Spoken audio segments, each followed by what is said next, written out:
I now give the floor to the Deputy Permanent Representative of Liberia, Mr. Baba Sillah. Sir, the floor is yours. Thank you. Your Excellencies, distinguished ministers, the representatives of India, Brazil, and South Africa, colleagues from the United Nations, ladies and gentlemen. At the outset, I want to thank the permanent missions of India, Brazil, and South Africa for convening us here today. It is an honor for Liberia to join this important dialogue on women-led development and the transformative promise of South-South cooperation through the IBSA Fund. As the final speaker, I would suppose, I have the privilege not only of reflecting on the thoughtful interventions already shared, but also of placing them within a broader perspective. What partnerships such as these mean for countries like mine. The IBSA Fund is more than a financial mechanism. It is a statement that emerging economies can shape global development not only as beneficiaries, but as contributors and co-creators.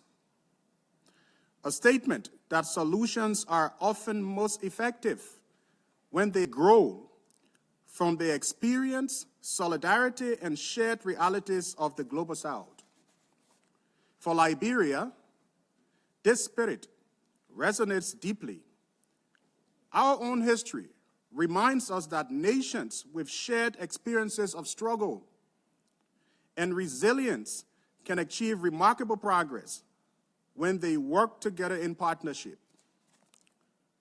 Liberia is deeply grateful to the governments of India, Brazil, and South Africa, as well as to the United Nations Office for South-South Cooperation for supporting a project that speaks directly to one of our most urgent national priorities, strengthening the leadership and political participation of women. Our initiative, Women Legislators in Liberia, Promoting Voice, Leadership, and Gender-Responsive Governance, reflects the essence of the IBSA model, rooted in national priorities, driven by local institutions, and supported by international solidarity. This initiative seeks to strengthen the capacities of women legislators, promote gender-sensitive lawmaking, and expand opportunities for women economic empowerment, particularly in rural communities. In our national context, project implementation is progressing across 8 target counties. These include Bong, Bapolu, Grand Cape Mount, Grand Bassa, Grand Jida, Lofa, Margibi, and Montserrado counties. The Women's Economic Empowerment component will target 3,800 women directly, with support aimed at strengthening women's access to income, skills, savings, productive resources, and economic opportunities.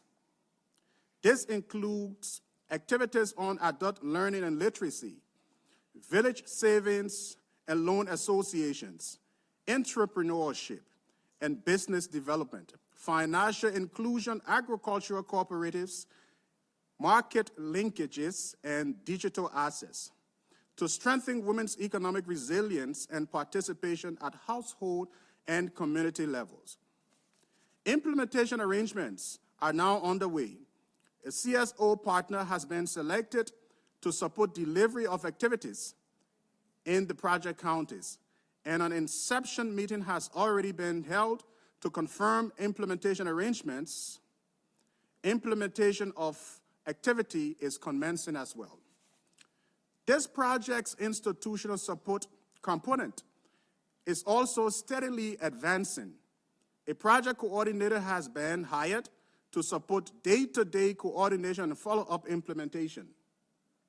The mentorship and internship component is advancing with guidance materials for mentors and mentees currently being finalized to guide implementation.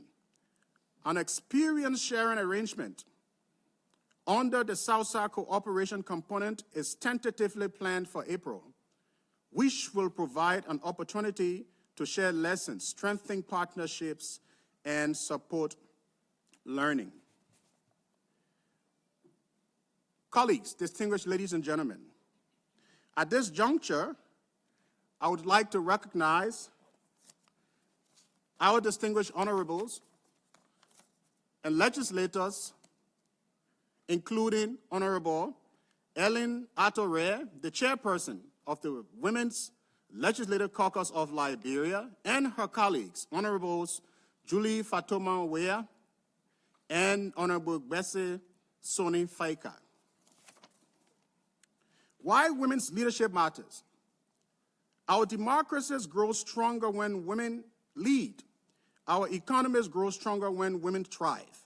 And our societies grow more resilient when girls imagine themselves in every place where decisions are made. Liberia has a proud history of women's leadership, from the market women whose courage sustained communities during time of conflict, to civil society leaders who helped secure peace, to women who have served at highest levels of governance. The IBSA supported initiative builds on this legacy by strengthening the next generation of Liberian women leaders and ensuring that their voices are reflected in the policies that shape our future. To conclude, the IBSA initiative aligns with our national development agenda. It allows for strengthening partnership. This alignment with the national development priorities under our ARREST agenda for inclusive development.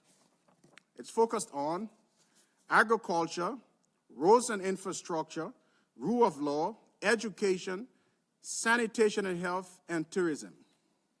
Colleagues, I will end by saying that the greatest investment any country can make today is investment in its women's population, is investment in girls, is investment in young people. This is particularly significant for developing countries. It is absolutely critical for a continent like Africa that is experiencing a population boom, where about 64% of the population are youthful, between 7 to 24. It is very critical that we take these issues very seriously. Let me also remind you of the dire circumstances that women in Sudan are going through. Our prayers are with them. We are following up on this issue as a member of the Security Council, and our support to this initiative is 100%, and we look forward to continuing the good work. Thank you.